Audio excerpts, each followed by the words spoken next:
J'ai vu la vidéo de la rupture du mariage du prophète Ferdinand et Canet. J'ai vu cette vidéo et j'ai pleuré. Vous savez, moi, je suis beaucoup émotivement, je pleure vite. Je peux regarder un film où il y a de l'émotion, je coule des larmes. Parce que quelqu'un qui n'a pas d'émotion est un démon. J'ai écouté le prophète du début à la fin. J'ai pleuré. J'ai vu des gens mettre des commentaires très difficiles et j'ai beaucoup pleuré pour son épouse qui, jusqu'à preuve de contraire, devant la loi, est encore son épouse. J'ai vu ce qu'il peut ressentir au plus profond de lui-même. J'ai vu combien de fois ta belle famille qui, au lieu d'être heureux du fait que les filles vont se marier, vont te combattre, tandis que il peut exister 80% de chances que votre fille ne se marie jamais. Moi, rien ne garantit que ma fille Kimi va se marier. Rien. Donc, si demain ma fille vient me dire, papa, j'ai rencontré quelqu'un, je suis amoureuse de lui, mari qu'on ne trouve pas là, c'est moi-même qui vais organiser le mariage. Peu importe qui il est, si ma fille me dit, papa, je l'aime, mon pouvoir est arrêté. On l'a traité de sorcier. Quelqu'un qui est millionnaire, quand vous regardez le prophète Ferdinand et Canet, allez dans son église, regardez les vidéos. C'est quelqu'un ce n'est pas un mendiant. Vous regardez la maison que le monsieur a construite, ce n'est pas un mendiant. Toute femme normale, toute famille normale rêverait d'avoir leur fille mariée auprès d'un tel homme qui n'est pas aussi laid, qui est un beau garçon, qui a traversé une épreuve comme moi, qui a perdu son épouse suite à un cancer, qui décide de se remarier. Et on le persécute jusqu'à vouloir le tuer. Même ses collègues hommes de Dieu qui devaient l'accompagner sont obligés de le diaboliser. Et j'ai vécu ça. J'ai vécu ça. Ma belle-mère passait chez tout le monde pour aller dire que j'ai un pouvoir. J'ai envoûté sa fille pour devenir riche. Ça fait mal, hein? Et ce qui est encore plus douloureux, c'est qu'il y a des enfants maudits qui croient et qui acceptent cela. Lorsque j'ai vu le mariage du prophète Ferdinand et Canet, j'étais heureux pour lui. Parce que moi, ça m'a donné de l'espoir. Parce qu'il a fait 4 ans de veuvage et il s'est marié. Moi, mon épouse, je suis dans ma 5e année. Je me suis dit, c'est qu'on peut. Et j'ai vu sa fille, comment sa fille a chanté. Puis j'ai dit, donc les enfants. Mais là, je suis abasourdi.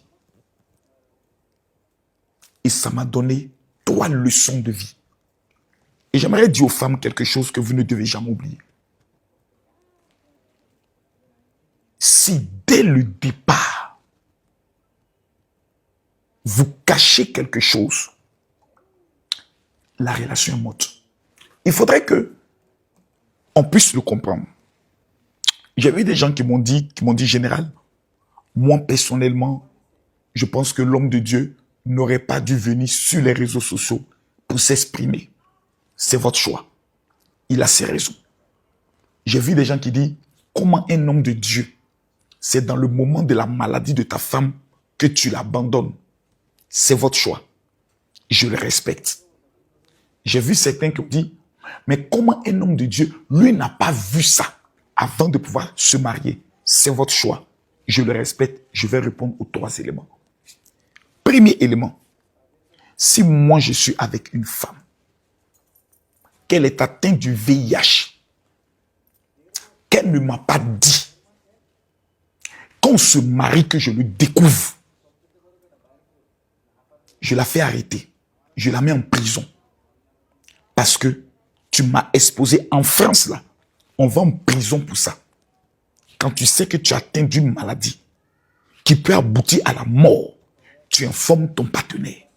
Et c'est lui qui décide librement si oui ou non il veut rentrer dans cette relation. Ça, c'est un premier cas. C'est-à-dire, le divorce, il est consommé automatiquement parce que tu mets ma vie, la vie de mes enfants, la vie de mes parents en danger. Ça veut dire que tu es une sorcière. Je te laisse automatiquement. Si tu atteins d'un cancer ou d'une maladie incurable grave, tu dois m'informer. Si tu ne me dis pas, je peux considérer qu'il y a eu trahison. C'est vrai, l'amour amène certaines femmes à dire, si je lui dis, peut-être qu'il va me quitter, mais je l'aime trop. Je vous jure, les filles, il est mieux de dire la vérité.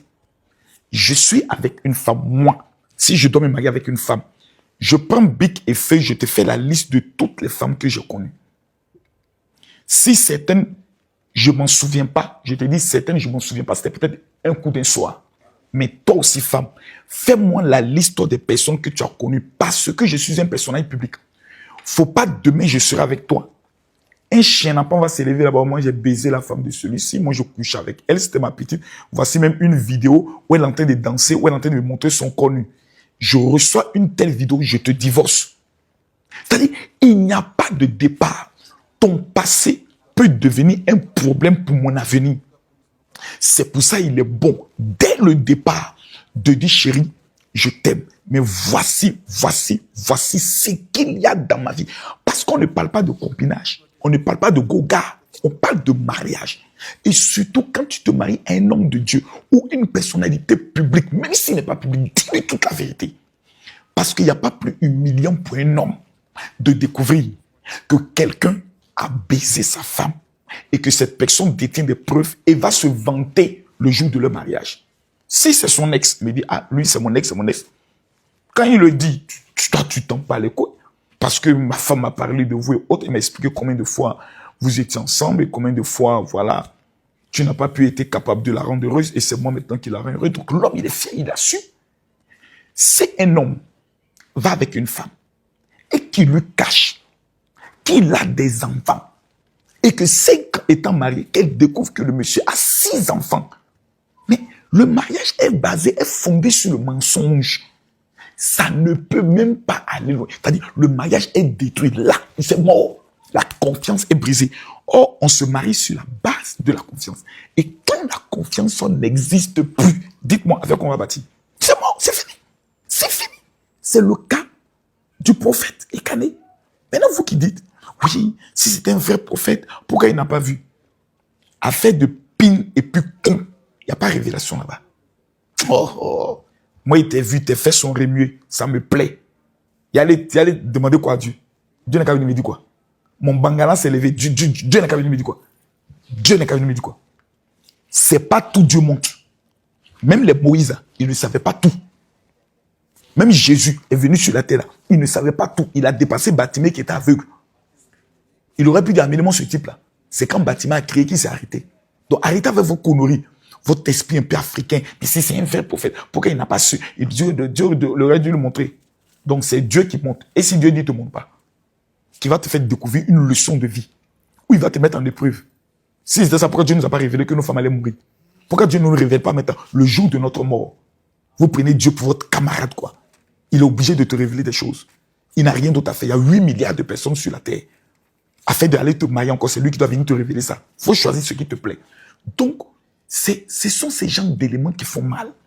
Surtout que la famille est au courant que leur enfant est malade. Et ils sont en train de dire que si